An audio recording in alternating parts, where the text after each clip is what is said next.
ongoing thing. And then I look at my 3 kids, and they were born in London, and they were kind of British because they were born in London, but then they were a bit Nigerian because they have this whole extended family that is coming from Nigeria. But now they're really from DC because they know go-go music and mambo songs. So, you know, and they're really like fascinated with geography. So even when we're doing something talking about the United States, and so they see this continental US, but then when you get to Hawaii or Alaska, it doesn't make sense. Or when they're trying to tell me that when they see Europe, it's actually not Europe, it's Asia. And I'm like, yeah. No, so even to a kid, I have to sit down and say, well, nation states are, it's just kind of made up. You know, it's not about this landmass because you got this huge separation of water, but you're still this one country. And even to a kid, it's not logical. Or trying to even explain, which I've given up on, that, well, you're African American, but your name's a Yoruba, and you were born in South London, so you're a human being. That's what you are. But then I think another idea that you all touched upon was this concept of memory as well. I mean, I think just this whole idea, especially you were talking about kind of the multiple generations in terms of in your experience with your father, and even when you're talking about your grandfather. And it was making me think about, there was an NPR story a while back about Holocaust survivors and how the grandparents who were here in America, what they did not tell their children about growing up in Europe. So the children, especially the grandchildren who are American citizens, have this idea of Europe being right before the spread of fascism is being this place that was really a good place as far as their grandparents, and only being able later on to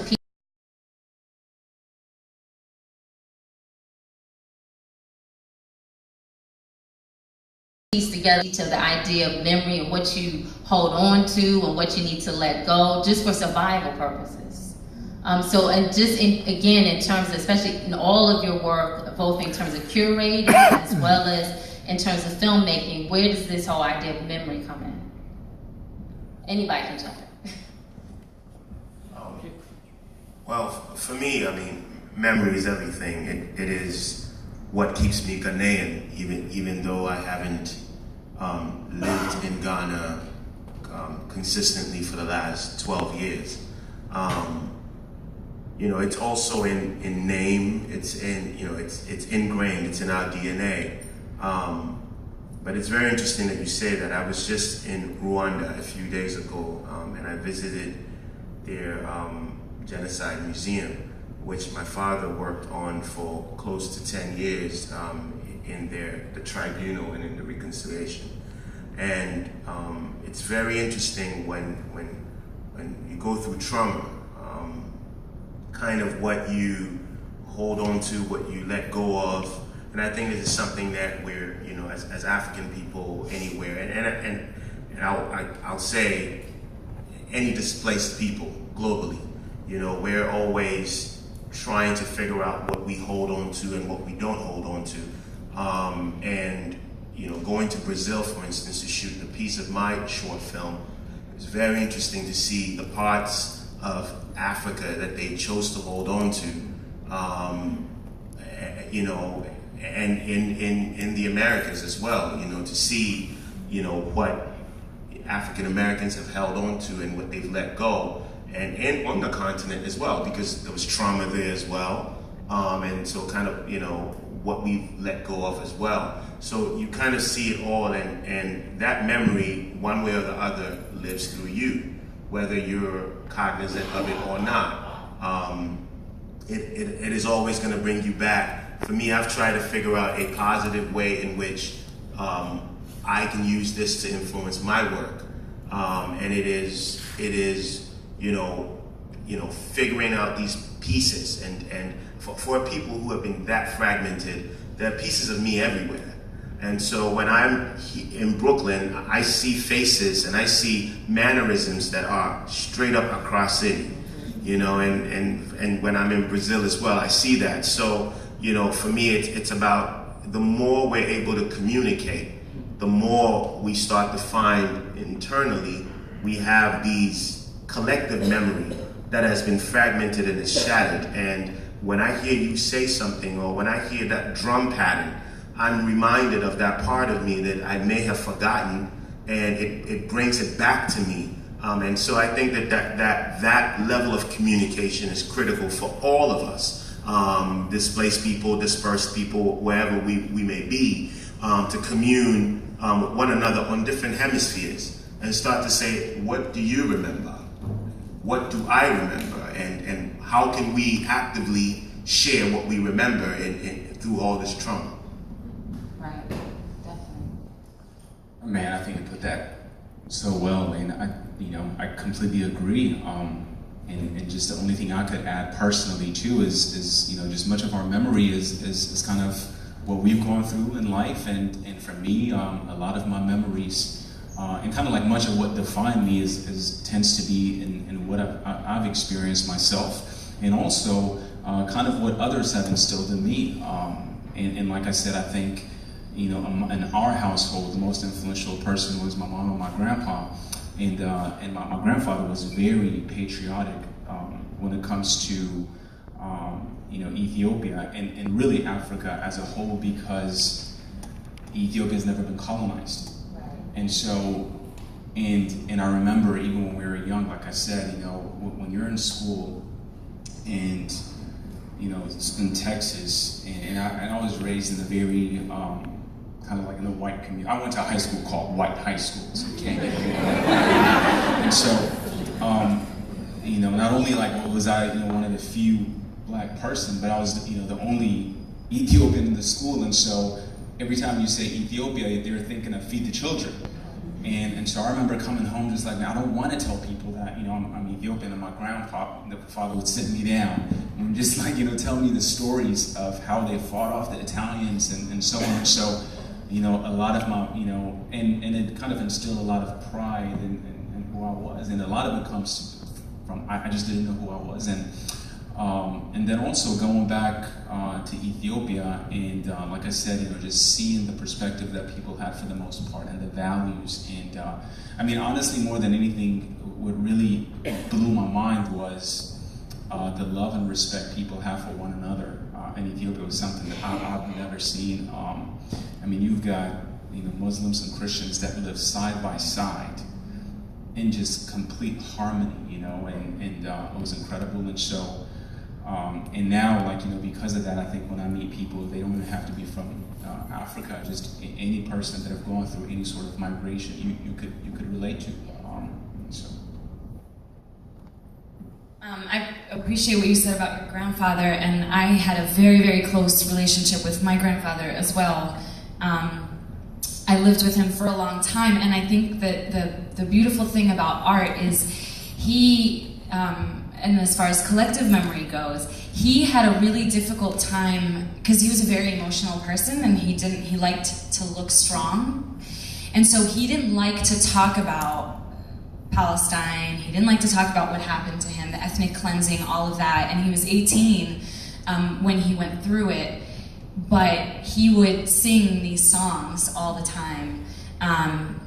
And for a long time, when I was younger, I didn't pay attention. He was just this elder in the house who sang songs all the time.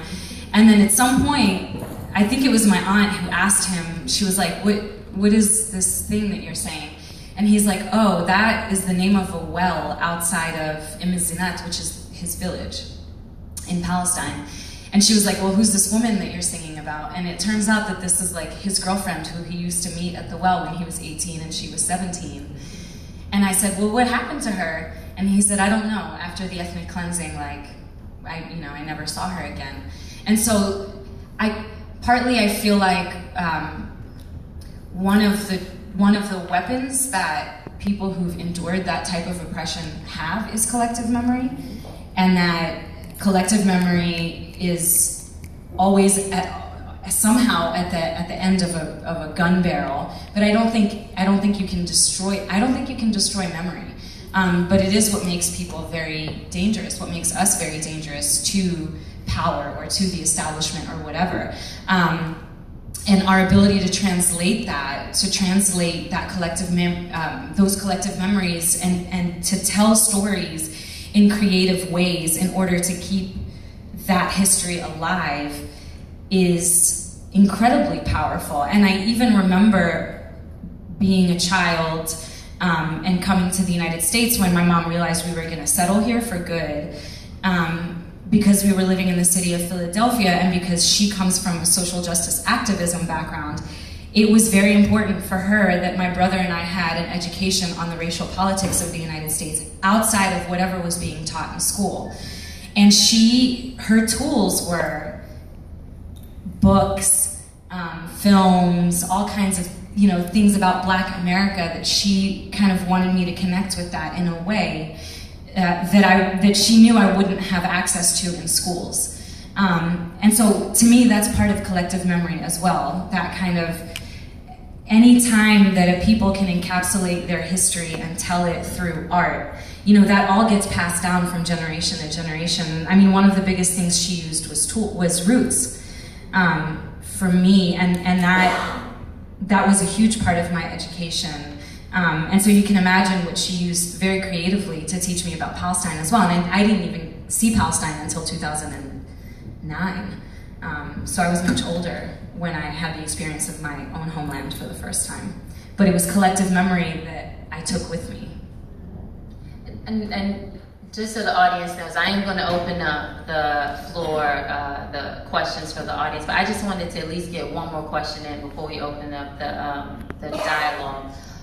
Just thinking about, again, this panel. So, and it's probably because I really do feel like I'm a BlackStar, of what is this kind of, again, the interconnectedness. That's one of the things I try to teach my students. So a lot of the focus of my discussion in our film classes is, again, about cultural identity, about film and art and other medium as constructing identity. And again, we talk about memories in terms of that. But I also like to emphasize to them that even though we're predominantly African American university and definitely focused on the African diaspora and the continent, but what is even the interconnection between these various peoples, between these various communities? So even initially talking in terms of looking at someplace like Ghana and what the diaspora has done in terms of building the cultural and national identity of Ghana. We have an Ethiopian, we have a Ghanaian, we're talking about BlackStar. Everybody here can make the connection between that Garvey thing. BlackStar was trying to get to where? This is not a test. Where was Garvey trying to get to? Africa. Now y'all sound like my students. Africa's a big place. What was he interested in? There's some Rastas in here somewhere. Is that right? What did y'all say, huh? Ethiopia. Somebody talking about Ethiopia. That was an influence? Yeah, so see connections. Right? Even when we talk about the situation in Palestine, and we know because of DC Palestinian Film Festival, I've had students, Palestinian students, who have been part of the film festival and documentaries in terms of traveling to Ramallah with their father, and again, this idea of that connection between the experience both in the past and in the here and now of the Palestinian people, and how you can make such a painful direct link in terms of that experience and the experience of African Americans in the civil rights movement, right down to the fact, from what I've seen at least in terms of films, of people actually having to get on the back of the bus and can't even sit on the front of a bus in 2016 because you're Palestinian. So, I mean, the connections, even just on this stage, are all here. And so, just as my last question of thinking about how does film, how does art, how does cultural production, how do we think in terms of making those links? That, just as you said, that, and I totally agree with you, again, black girl from DC, but as soon as I know that you have picked up and packed up and left your home and gone someplace else, like I've left my home and gone to 3 other different places, I feel like we're soulmates, we're connected. I don't care what color you are. I know you. I know where you're coming from. I know that I've had that experience with you. We've had that shared that shared experience. So how do you think we as artists build those kind of connections between seemingly diverse people, but who have these kind of, as you say, collective memories? If I can just step in, because this relates a lot to the film program that was on just before this, which we titled Other Suns because of the book The Warmth of Other Suns. But I wanted, through the curation, to build a narrative arc that starts with colonialism and ends with nostalgia, which can be problematic. We didn't talk about it as far as collective memory goes, but nostalgia can be beautiful, it can be a tool, it can be powerful, it can also be very problematic. But we kind of traveled around the world with that. So we started with indigenous communities in the United States, and we went to Syrians and Palestinians who were fleeing, and to the U.S.-Mexico border, and ended with the story of New Orleans and Hurricane Katrina, and sort of moving out of there and settling in Houston, and what it's like to go back and forth after that. And so the idea of building that arc that starts with the basis the basis of forced displacement, and ends with settling elsewhere and remembering your home, and sort of the entire process of traveling in between, and choosing to do that with narratives from around the world. So we went to East Africa, and we went to the Middle East, and we went to Latin America. And what we were hoping, what sort of, even as the BlackStar Film Festival, we're hoping to create with that narrative arc, is an understanding that the relationship to oppression can be very, very similar across the world, even in the uniqueness of different experiences, because every experience is different. We were talking about climate change could be the reason, or enslavement could be the reason, or war could be the reason, but there's still this human link that makes everybody's, or every oppressed community's relationship to power very similar. And that's that thread that you were talking about that sort of weaves through a lot of these stories, and we just have to look for that connection. Because what makes movements for social justice, what could make them powerful, is making those broad connections. When you have a lot of people who can see that the oppression is coming from this particular area, and you can all shoot at that from different angles. That's where power comes from. That's where collective power comes from. Yeah, I mean, I think empowerment has to be the key, and I guess as a storyteller, filmmaker, using the platform really not so much for self, but using this means to communicate to your viewers, the power that each person has. I think if we're not using this opportunity to empower others, it's a wasted opportunity, at least in my view. I remember, we were featured at the Pan-African Film Festival in LA, and it was an incredible show. And at the end of the screening, during the Q&A, your jurors are not supposed to talk to us, but our juror for the film, she was a film initiative director at the Oscars, and she was a black lady, and she got up, there's tears in her eyes, and she goes, "This is so incredible to see people of color being represented in these kind of stories." And that was like one of the greatest compliments, at least for us, to receive, just because that's really what we wanted to do in this film, was to portray people of color being played in roles that are so different than what you're used to in mainstream media. To us, that was a form of empowerment. I remember there was an article that I read a while ago. I think it was on the New York Post, that talks about we're sick of message movies. In a sense that, you know what I mean? Like, because even from Ethiopia, there were 2 wonderful movies, as a film that came out, and they had incredible appeal. I think one of them, the executive producer, was Angelina Jolie. But it's amazing how these stories, when they get done, it gets attached into a message, a social thing that deals with an NGO that then goes to that country, establish itself just to generate money. You know, I come from a country that's polluted with foreign aid, and I hope we don't do that to ourselves. Like, I hope, you know, we create films and stories that not only just our people could relate to and really be proud to see themselves being represented in those kind of stories. This is an example that the U.S. Embassy wanted to do a screening of our film for their diplomatic circle just 2 weeks ago. I just got back from Ethiopia because the UN headquarters are not these, the AU headquarters are not these, and so it was a great honor, and they let us kind of like do what we want to do and say what we want to say.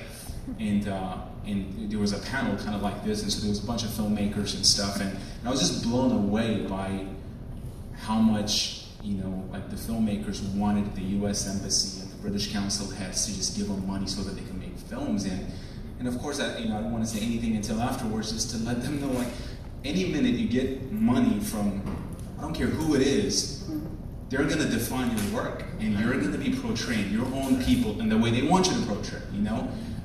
And so I hope, just, at least for me, and what we want to do is just continue to tell a story that shows people of color in a very different manner than what the West is often used to.